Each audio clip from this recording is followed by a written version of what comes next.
Amado, viemos te louvar, viemos te glorificar, viemos te exaltar, Senhor, pelo dia, por tudo que já fizemos, pelas tuas bênçãos e pela tua graça. Viemos te pedir em nome de Jesus, que tu venha, Senhor, estar abençoando, Senhor, esta reunião, que tu venha, Senhor, estar sendo conosco, nos dando a tua bênção, nos dando a tua graça, falando aos nossos corações aquilo que tu tens para nós no dia de hoje. É o que eu te peço, é o que eu te agradeço em nome de Jesus. Amém, o Pai. Aleluia. Sim. Hoje nós vamos estar conversando sobre um texto que está lá em Romanos 8.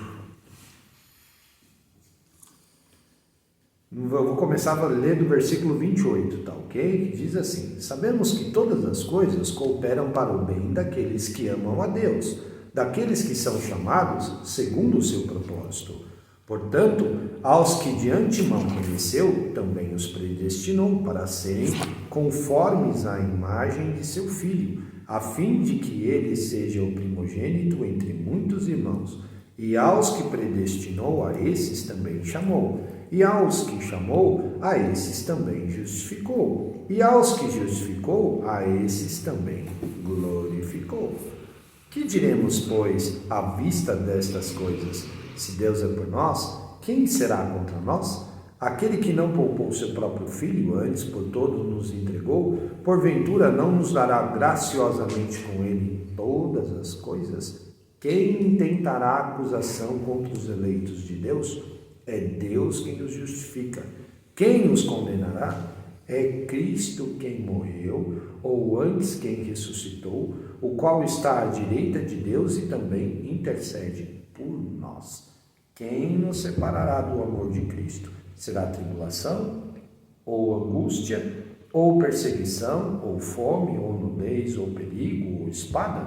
Como está escrito: por amor de ti somos entregues à morte todos os dias.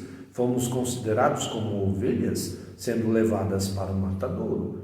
Em todas essas coisas, porém, somos mais do que vencedores, por meio daqueles que nos amam. Paulo está nos dizendo que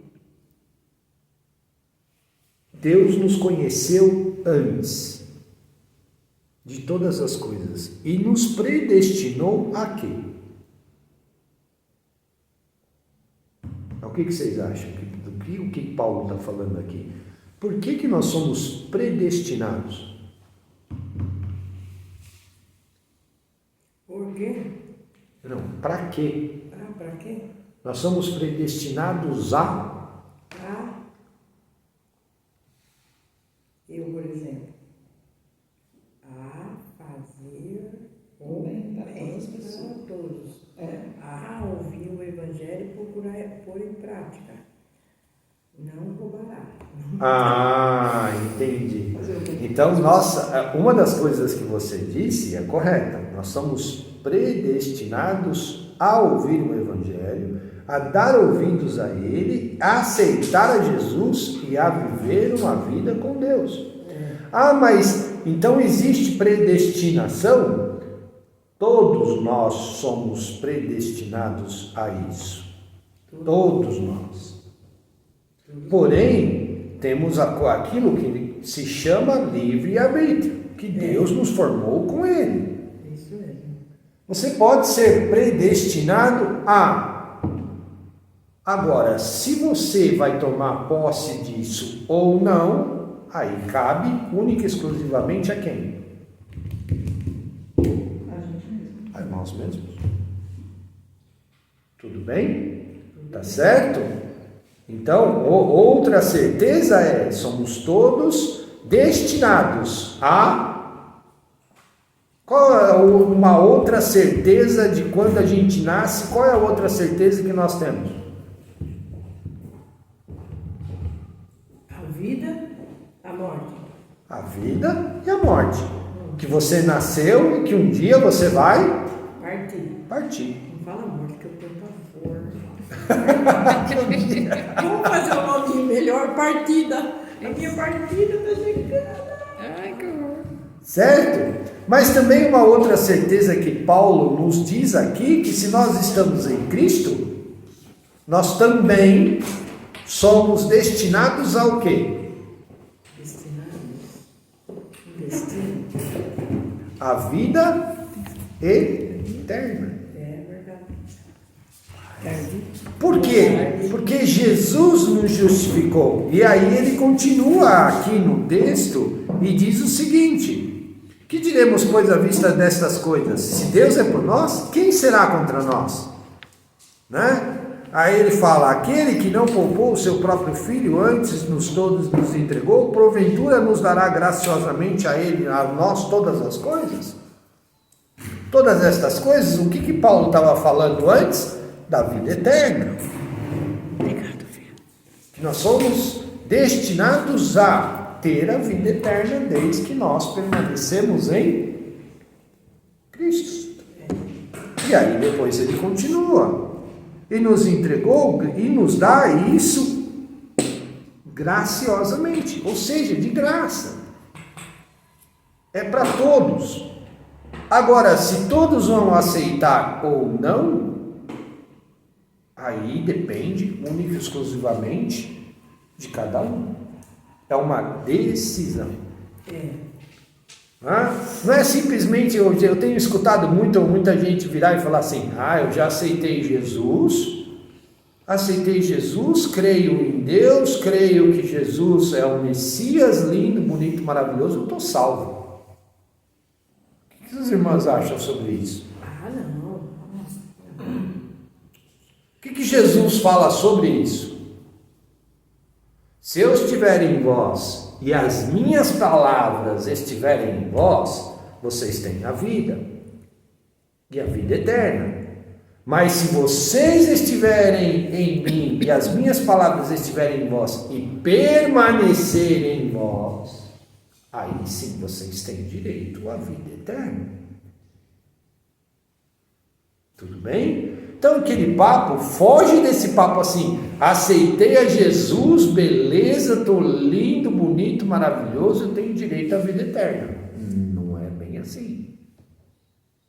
A partir do momento que eu permaneça dentro da palavra, eu tenho a vida eterna. Eu tenho que estar ligado a Deus. E tenho que ter o meu advogado. É isso que Paulo fala aqui, ó. Quem intentará acusação contra os eleitos de Deus? É Deus quem os justifica. Quem os condenará? É Cristo Jesus que morreu, ou antes, quem ressuscitou, a qual está à direita do Pai e também intercede por nós. Eu gosto muito da palavra de Deus, por quê? Porque ela nos deixa exemplos claros e exemplos atuais, né? Você já alguém de vocês já assistiu um julgamento? Não. Já participou de um julgamento? Eu, quando trabalhava em Osasco, participava de uma empresa, trabalhava numa empresa onde o chefe de departamento pessoal, a esposa dele era promotora pública em Osasco. Aí o que ele fazia? Ele pegava a lista de funcionários, ela precisava de pessoal para participar do júri público. Aí ele pegava a lista de funcionários e verificava aqueles que tinham determinadas características. E eu nessa época estava na faculdade. Então, vira e mexe, eu era convocado para ir lá no júri de Osasco. E eu não sabia o porquê, porque eu falei, nunca tive problema com a justiça, nem nada e tal, mas mantenho meu título eleitoral em dia, estou em ordem, que não sei o que e tal, até que um dia, eu saindo do júri, vi ele indo buscar a mulher dele lá. Aí eu virei depois no outro dia lá na empresa: Isidoro, tudo bem e tal. Eu vi você lá no fórum. Ele falou assim: a minha esposa é a promotora pública do julgamento que vocês estavam lá. Eu falei: é por isso que eu sou convocado? Ele falou: é por isso que você é convocado. Tem outros funcionários da empresa que também vão. Nossa, vocês ganhavam o quê? Nada. Dor de cabeça. Dor de cabeça. Porque o julgamento, por exemplo, que ele foi lá buscar a esposa dele, começava às 8 da manhã, era um julgamento de um assassinato. O cara tinha, acho que uns 15 assassinatos nas costas. Meu Deus! E ele começava às 8 da manhã, encerrava às 5 da tarde e só parava para o almoço, nós não podíamos falar com ninguém. Eu fiquei 3 dias nessa lenga-lenga. Meu Jesus! Mas era convocado, você tinha que ir. Nossa. Tá ok? E no julgamento, você tem lá a acusação, você tem lá o juiz e você tem o advogado de defesa. A defesa, E você tem o jurado, as testemunhas. Nossa. Na vida espiritual não é diferente. Na vida espiritual nós temos um justo juiz, que a palavra diz, Deus é o nosso justo juiz. Tudo bem? E ele nos julgará pelos nossos atos, pelas nossas palavras, pelas nossas atitudes, daquelas que não foram perdoadas, daquelas que não foram pedidas perdão. E nós temos um advogado. Aí a gente fala assim, Deus é um justo juiz, lindo, bonito, maravilhoso. Jesus é meu advogado, beleza, a causa ganha. Porém, nós nos esquecemos que nós temos também um acusador. Que nesse caso, quem é? O inimigo, não é? O inimigo, né? Pode dar nome dele, Meio, pode falar, é o diabo. Ele é o nosso acusador. Com certeza. Você sabe por que o diabo fica ao nosso derredor 24 horas por dia? Primeiro que ele não pode chegar até nós, a não ser que nós permitamos que ele faça isso. Ele fica ao nosso derredor por causa do Espírito Santo. Tudo bem? Que é o selo. Quando ele chega perto, o Espírito Santo, opa, essa casa aqui já está ocupada. Obrigada, Espírito Santo. Rapa daqui. A não ser que eu vire e fale assim, Espírito Santo, dá uma licencinha aqui que eu vou fazer umas bagunças ali. Aí o diabo vira e fala assim, eu vou aproveitar que o Espírito Santo não está aí e cai para dentro. É verdade. É verdade mesmo. Tudo bem? Deu para entender por que ele fica ao nosso derredor? Ele não pode chegar perto, mas ele está vendo absolutamente tudo. E qualquer brechinha ele entra, né? Ele está vendo absolutamente tudo que eu estou fazendo. Está vendo? Agora, a partir do momento que eu também pisei na bola, escorreguei, dobro meu joelho, confesso o meu pecado e peço perdão para Deus em nome de Jesus, automaticamente entre o sangue de Jesus me lava e purifica de todos os meus pecados. Aí ele pode, fecho essa brecha, fecho essa porta e a acusação que ele tem contra mim já está justificada pela morte de Jesus na cruz. Mas para isso, sabe como é que funciona? Se você conversar com um advogado, ele vai virar e falar assim, todo mundo é passível de defesa. Mas para isso, eu preciso, desculpa irmãos, meu nariz está coçando, eu trabalhei com lixa hoje, tá uma beleza. Aí o que acontece?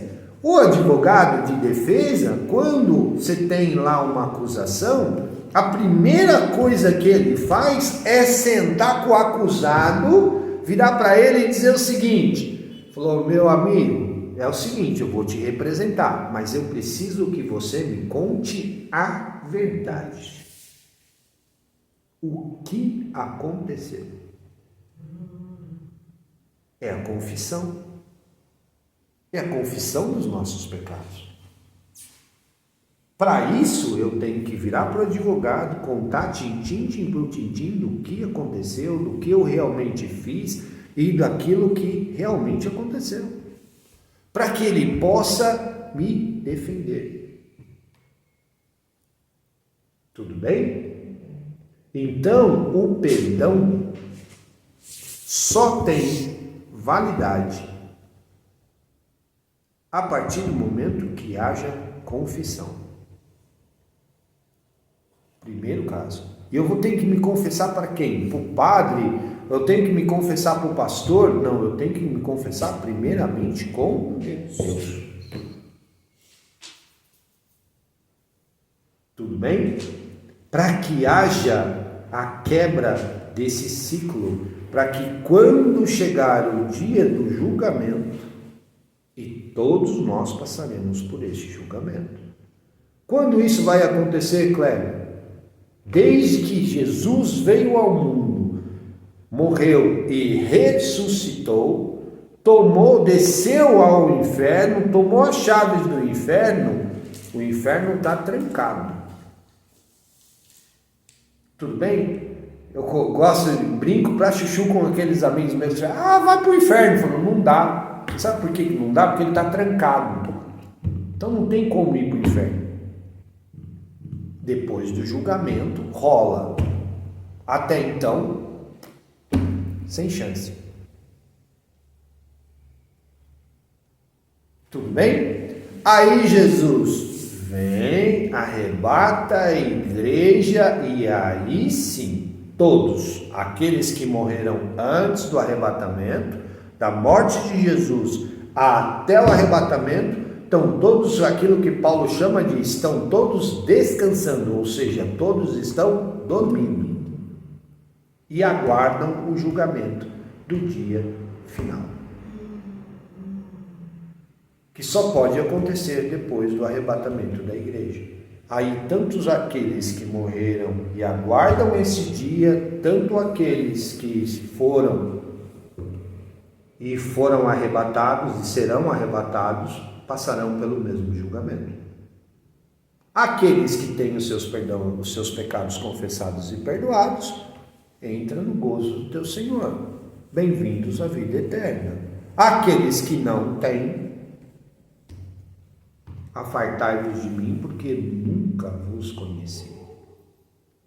Mas eu sou crente, estou dentro da igreja e tudo mais e tal. Jesus ainda quando fala desse texto, fala destas coisas, ao término do Sermão da Montanha, ele diz o seguinte, ele falou, vai ter muitos que vão dizer, no teu nome nós pregamos o evangelho, expulsamos demônios, curamos enfermos e tudo mais, e Jesus ainda vira no final e fala assim, apartai-vos de mim, porque eu nunca vos conheci. Sabe o que é isso? Lembra aquela conversa? Sem confissão de pecados, não há perdão. Sério, né? Tem como? Sério. Isso é sério. Disso depende a nossa vida eterna. Disso depende a nossa vida eterna. E aí é inferno. Aí é inferno. Porque o livro de Apocalipse diz que é aberto as portas do inferno. Tudo bem? Mas, Kleber, pode perguntar? Pode. Então, nesse caso, né, se o inferno está com as portas fechadas, e por que ele não ficou preso lá dentro? Não. Bom seria, né? Não é? Ele não estava me enchendo o saco. Porque daí não teria maldade nenhuma, né? Não. Porque ele é o rei desse mundo. O mundo já O mundo jaz do maligno. Deu. Nossa. Desde que Adão abriu mão. Lembra que nós viemos conversando e dizendo, irmãos, para quem Deus criou a terra? Para nós, homens. Para nós. Ele nos amou e criou o mundo para nós. plantou o jardim, colocou Adão lá e tudo mais. Adão, isso tudo aqui é seu e tudo mais e tal. O que Adão fez? Pecou, caiu. E em vez dele se confessar, ele tentou se justificar. Jogando a culpa, né? Jogando a culpa em Eva e jogando a culpa em Deus. A mulher tu me deste. Ou seja, Deus, o culpado disso tudo é você, porque você me deu a mulher. E ela me fez cair. Se ele tivesse chegado e dito, Deus, eu pisei na bola porque eu desobedeci. Uma ordem direta sua, que não era para comer e eu comi. Deus tinha perdoado Adão. Mas Adão não, foi lá e tentou se justificar. E é o que acontece com a gente hoje, né? Sim. Muitas vezes a gente tenta tecer aquilo que a gente fala assim. O pastor pregou há uns tempos atrás na igreja um texto sobre quando Adão e Eva pecam, eles vão lá, antes de ter a conversa com Deus, eles tentam tecer folhas com folhas de videira para tentar cobrir o seu pecado. A vergonha, né? A sua vergonha, a sua nudez. Aí o que acontece? Conseguiram? Não. É diferente de quando você assume a sua condição. Eu pequei, e agora? Tem que pedir perdão. Com certeza. Mas o perdão significa confessar os meus pecados. Eu tenho que assumir a minha culpa. Tá certo? Aí o que acontece? Feito isso, ele entregou. O que Deus fez? Expulsou Adão do jardim, e o jardim e a terra começou a fazer o quê? É aqui isso? Não, né? Acho que é lá. Aí a terra começou a fazer o quê? Produzir espinhos, produzir cardos e tudo mais e tal. Por quê? Porque a terra, Deus expulsou Adão e Eva e disse para a serpente o quê? A partir de agora você vai rastejar sobre o seu próprio ventre, mas você vai permanecer aqui. A chave foi tirada de Adão, Adão foi expulso do Éden, mas a serpente continuou lá. O diabo continua onde? Na terra. Aqui. Por isso que Paulo diz, o mundo jaz do maligno. Essa terra é dele. Então, por isso que eu fico pensando, essas coisas, quanta maldade, né? Porque é ele que reina. Ele que reina. O homem que era para reinar aqui, era um homem que era para reinar juntamente com com as características e com o caráter dado por Deus. Quando ele abre mão disso e passa esse direito ao diabo, o caráter que reina é o caráter de quem? Do diabo. Por isso que quando Jesus voltar, descer a essa terra, existe uma batalha aonde ele literalmente acaba com as potestades do mal. E aí sim ele reina. Tudo bem? Tá certo? Então, irmãs, somos suscetíveis a erros? Somos. Mas temos um advogado que está sentado à destra do Pai e que intercede por nós o tempo todo. Mas para isso, nós precisamos ser sinceros com esse advogado. Com certeza. Contar a verdade para ele, confessarmos os nossos pecados e pedirmos perdão. E tem uma coisa que nós precisamos nos atentar. Todas as vezes que nós oramos e dizemos o Pai Nosso, nós falamos uma coisa lá muito séria. Perdoa as nossas dívidas ou as nossas ofensas, assim como nós perdoamos aquele que nos tem ofendido. Ou seja, Se eu não libero perdão àqueles que eu tenho ofendido, Deus também não libera perdão sobre a minha vida. É muito sério. Tudo bem? Amém? Amém. Amém. Boa aula, irmãs.